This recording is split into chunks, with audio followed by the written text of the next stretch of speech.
Squid game আজকে দাঁড়িয়ে যার কোনো ইন্ট্রোডাকশনের দরকার পড়ে না, নামটাই কাফি। সিজন 1 এত বড় হিট ছিল, সিজন 2 এর জন্য বিশাল হাইপ ছিল মানুষের। সিজন 2 বেরিয়ে গেছে আলটিমেটলি। কেমন হলো সিজন 2? সিজন 1 এর মতো না তার থেকেও ভালো? চলুন কথা বলবো এই ভিডিওতে। এইবার এই সিরিজটা দেখার আগে বা এই সিজনটা দেখার আগে একটা জিনিস মাথায় পরিষ্কার করে বসিয়ে নেওয়াটা অডিয়েন্সের জন্য খুব জরুরি, নাহলে এই সিজনটা আপনার জন্য কোনোভাবেই ওয়ার্ক করবে না, যেটা আমার জন্য করেনি। এখানে প্রথমে আপনাকে মাথায় রাখতে হবে, যখন স্কুইড গেম সিজন 1 বেরিয়েছিল ওখানে প্রাইমারি যে জিনিসটা আমাদেরকে দেখানো হচ্ছিল প্রাইমারিলি, সেটা হচ্ছে খেলাগুলো। যে খেলাগুলো কি, সেই খেলার পেছনে রনেসটা কি আছে, সেই খেলার পেছনে কিছু লোক, সেই লোকগুলো কিভাবে কাজ করছে, গরিব মানুষদেরকে কিভাবে এরা ভুলিয়ে ভালিয়ে এই শোতে নিয়ে আসছে, এবং তারপরে শোটা তারা চালাচ্ছে এবং বড় বড় ক্লায়েন্টদের কাছে শোটা বিক্রি করছে। খেলার ওপরে মেনলি ফোকাস ছিল সিজন 1। সিজন 2টা তারা কি করেছে, তারা সিজন 2টা খেলার থেকে সরে গেছে। খেলার থেকে সরে গিয়ে তারা সিজন 2টা দেখাতে যে হিউম্যান ইমোশন, তাদের মধ্যে যে ইন্টারনাল কনফ্লিক্ট, ওই জিনিসগুলো দেখানোর চেষ্টা করেছে। গল্পটাও সেটাই বলছে যে সিজন 1-এ যে হিরো ছিল সে আবার সিজন 2-তে ফিরে আসছে খেলার মধ্যে। তার এবার মোটিভ কি? তার মোটিভ খেলাটা খেলা নয়, তার মোটিভ হচ্ছে আমি গেমটাকে বন্ধ করব। এই যে এত গরিব মানুষ খালি পয়সার জন্য এভাবে বেঘরে প্রাণ হারিয়ে যাচ্ছে, যাদের মৃত্যুর পর তাদের মৃত্যুটা হয়তো পৃথিবীর কাছে কোনোদিন পৌঁছাচ্ছেই না, তারা সারা জীবন নিখোঁজ হয়ে থেকে যাচ্ছে।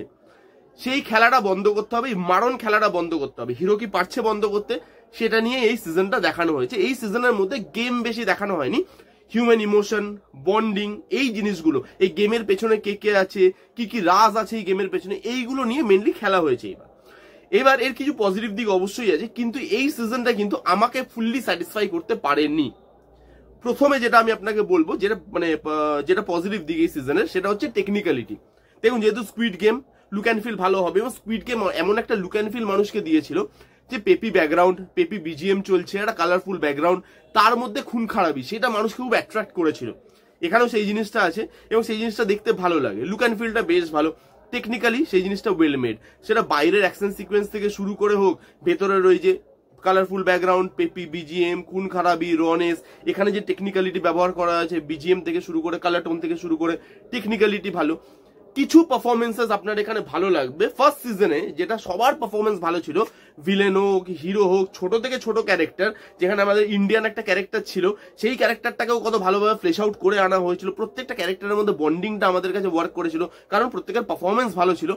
এখানে কিন্তু সবার পারফরমেন্স ভালো নয়, কিছু লোকের পারফরমেন্স পার্টিকুলারলি ভালো, কিছু লোকের পারফরমেন্স ভালো নয়। এখানে হিরো আছে, হিরো একজনের থেকে টাকা ধার নেবে, পরবর্তীকালে তাকে শোধ করবে, তার পারফরমেন্স অল্প সিনে ছিল, তার পারফরমেন্স। আবার তার যে একজন চেলা থাকবে, তার পারফরমেন্স। কিছু লোকের এরকম গোনা বাছা পারফরমেন্স আছে যাদেরটা আপনার ভালো লাগবে, সব লোকের পারফরমেন্স ভালো নয়। আর কিছু টুইস্ট অ্যান্ড টার্নস যেগুলো লাস্টের দিকে গিয়ে কিন্তু অডিয়েন্সের জন্য ওয়ার্ক করে যায়, আনপ্রেডিক্টেবল থাকে সেই টুইস্ট অ্যান্ড টার্নস গুলো। আবার অনেকগুলো টুইস্ট অ্যান্ড টার্নস আপনি আগে থেকেই ধরে ফেলবেন যদি আপনি পুরো অডিয়েন্স হন এরকম ধরনের সিরিজের। এই ছিল মোটামুটি পজিটিভ দিক। এবার যদি নেগেটিভ দিকে মুভ করি, এই সিরিজটা প্রথম যেখানে মার খায় না, সেটা হচ্ছে তার slow burn treatment. Slow burn ট্রিটমেন্টে কোনো অসুবিধা নেই, আপনি স্লো বার্ন ট্রিটমেন্ট করতেই পারেন, কিন্তু স্লো বার্ন ট্রিটমেন্ট আপনাকে অনেকগুলো জিনিস মাথায় রাখতে হয়। যে আমি যখন একটা ট্রিটমেন্টকে স্লো বার্ন ট্রিটমেন্টে আমি অডিয়েন্সের সামনে আনছি, কারণ সিজন 1টা ছিল ফাস্ট পেস, সেখানে সব জিনিসগুলো তাড়াতাড়ি করে বেরোচ্ছিল, খেলা হচ্ছিল, ব্যাক টু ব্যাক খেলা হচ্ছিল, সেই খেলার মধ্যে লোক মরছিল, সেই খেলার যে রুলস, সেই খেলার পেছনে কে কে আছে সেটা নিয়ে একটা টেনশন বিল্ড আপ করছিল। খেলাগুলো আমাদের জন্য নতুন ছিল, যেগুলো দেখতে ভালো লাগছিল। ট্রিটমেন্ট আমাদের জন্য নতুন ছিল, যে জিনিসটা 1 গোতে বেরোচ্ছিল। বাট এবার সেকেন্ড সিজনে যখন আমরা সব জিনিসটা জানি যে কি হতে চলেছে, বা পুরোনো খেলা থাকবে, তার মধ্যে কিছু নতুন খেলা এডিশন হবে, খেলায় হেরে গেলে মরে যাবে, এই যে জিনিসগুলো, এই বেসিক জিনিসটা তো আমরা জানি। এবার এটাকে স্লো বার্ন ট্রিটমেন্টে করতে গেছে। এবার স্লো বার্ন ট্রিটমেন্টে করতে গিয়ে কি হচ্ছে, স্লো বার্ন ট্রিটমেন্টে অনেকগুলো জিনিস আপনাকে মাথায় রাখতে হয়। যেরকম হিউম্যান ইমোশনটা খুব ভালোভাবে ওয়ার্ক করাটা জরুরি, নাহলে লোক দেখবে কি। বন্ডিং, ক্যারেক্টার বিল্ড আপ, এগুলো খুব ভালো করে করতে হয়। কারণ আপনি যখন টাইম নিচ্ছেন, স্লো বার্ন ট্রিটমেন্টে দেখান যে 7খান এপিসোড, প্রত্যেকটা এপিসোড প্রায় 1 ঘন্টা মিনিট, 1 ঘন্টার উপরে, কয়েকটা এপিসোড তো 1 ঘন্টার উপরে, 1 ঘন্টা 16 মিনিট অব্দি এপিসোড আছে, একটা এপিসোড 1 ঘন্টা 16 মিনিটের। তো আপনি যখন এত বড় একটা সিরিজ দেখাচ্ছেন, 7 ঘন্টার আপনি একটা সিরিজ দেখাচ্ছেন একটা মানুষকে, তো তাকে তো আপনি যদি ফাস্ট পেস জিনিসটা না দেন, তাহলে তার বদলে আপনাকে ইমোশন দিতে হবে, তার বদলে আপনাকে ওই যে বন্ডিং দিতে হবে, তার বদলে আপনাকে ক্যারেক্টার বিল্ড আপ দেখাতে হবে ভালো করে। এখানে ক্যারেক্টার বিল্ড আপই করা যায়নি। এখানে বাবা মেয়ে, মা ছেলে, এই ক্যারেক্টারগুলো খুব ভালোভাবে বিল্ড আপ করা যেত, এখানে ক্যারেক্টার বিল্ড আপ করা যায়নি। এখানে যে একটা যে হিরোটা আবার ঢুকছে খেলায়, তার পিছনে তার কিছু মতলব আছে, সে বাইরে একটা কিছু রেখে এসছে এবং বাইরে এসে তারা সেই জিনিসটা বারবার ফলো আপ করছে। আপনি সিরিজটা দেখলে বুঝতে পারবেন, আমি কি বলছি এখন আপনি হয়তো বুঝতে পারবেন না, দেখলে আপনি বুঝতে পারবেন। এই যে টিমটা, হিরোর একটা নিজের টিম আছে এখন, সেই টিমটার সঙ্গে তার বন্ডিংটাই দেখানো হয়নি ঠিক করে। একটা সাবপ্লট দেখানো হয়েছে যেটা বাইরে ঘটনাটা চলছে, ঠিক আছে, বাইরে একটা মিশনের মতো চলছে, একটা সাবপ্লট আনা হয়েছে। সাবপ্লটটা কোনো জিনিস অ্যাডই করছে না। এখানে ইমোশনগুলো আপনার কোথাও গিয়ে দাঁড়াচ্ছেই না। আপনাকে দেখে মানে ইমোশনগুলোতে টাইম দিয়েছে, বাট ইমোশনগুলো দাঁড়াচ্ছে না। এখানে যে সব ক্যারেক্টারগুলো, সেই মানে ক্যারেক্টারগুলোকে ভালোভাবে বিল্ড আপ করার টাইম দেওয়া হয়নি। টাইম অনেক কিছুতে দেওয়া হয়েছে, কিন্তু আপনার দেখে মনে হবে ক্যারেক্টারগুলো তো ফ্লেশ আউট হয়ে বেরোচ্ছে না, ক্যারেক্টারগুলো তো এক্সট্রা কিছু ভ্যালু অ্যাড করছে না, যেগুলো আগের বার অনেক কম টাইমে করে গেছিল, বাট এবার অনেক বেশি টাইম দিয়েও তাদের মধ্যে সেগুলোকে করানো যাচ্ছে না। এখানে যে খেলাগুলো দিয়েছে, কিছু পুরনো খেলা আছে, কিছু নতুন খেলা আছে, নতুন খেলাগুলো এক্সাইট করতে পারছে না, কারণ এন্ড রেজাল্ট আপনি জানেন অলরেডি যে খেলার পরে কি হবে। আগের বার যখন ওই রেড লাইট গ্রিন লাইট খেলাটা হচ্ছিল, ওই যে গান গাইবে মেয়েটা, ওইটা edge of the seat moment দেখবেন যে প্রথম খেলাটা ছিল সিজন 1-এর। এখানে ওই খেলাটা দেখাচ্ছে পুরো মানে ব্লান্ট, পুরো ব্ল্যাঙ্ক, কিছু নেই খেলাটার মধ্যে। আপনি দেখে আপনি অলরেডি জানেন খেলাটার পরে কি হবে, আপনি ভাবছেন যে ভাই কি দেখাচ্ছে এগুলো। খেলাগুলো কোনো রকম কোনো এক্সাইটমেন্ট আপনাকে প্রোভাইড করতে পারছে না, edge of the seat moment আপনাকে প্রোভাইড করতে পারছে না। এখানে যে টুইস্ট অ্যান্ড টার্নস, অনেকগুলো টুইস্ট অ্যান্ড টার্নস বললাম যেগুলো আনপ্রেডিক্টেবল থাকে, বাট অনেকগুলো টুইস্ট অ্যান্ড টার্নস আপনি কিন্তু আগে থেকে জানতেও পেরে যান।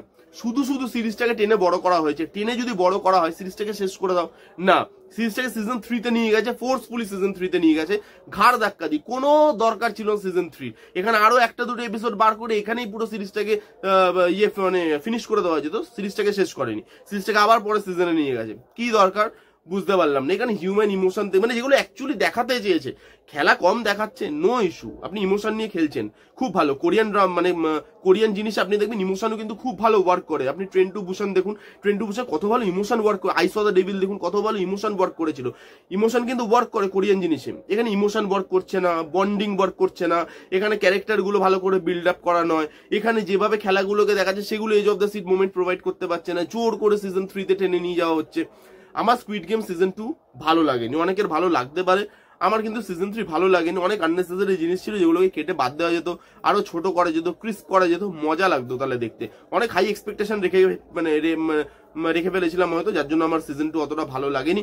সিজন 3 আসুক, তারপরে দেখি কি হয়। এই ছিল স্কুইড গেম সিজন 2 এর রিভিউ। কারা কারা দেখেছেন কমেন্ট করে জানান, যারা দেখেননি জানি গিয়ে দেখে ফেলুন। কেমন লাগলো রিভিউটা জানাতে ভুলবেন না। ভালো লাগলে please give it thumbs up, like করবেন, কমেন্ট করবেন, শেয়ার করবেন, চ্যানেলটাকে মাস্ট সাবস্ক্রাইব করবেন। দেখা হচ্ছে নেক্সট কোনো ভিডিওতে, ততক্ষণ bye bye, take care and be safe.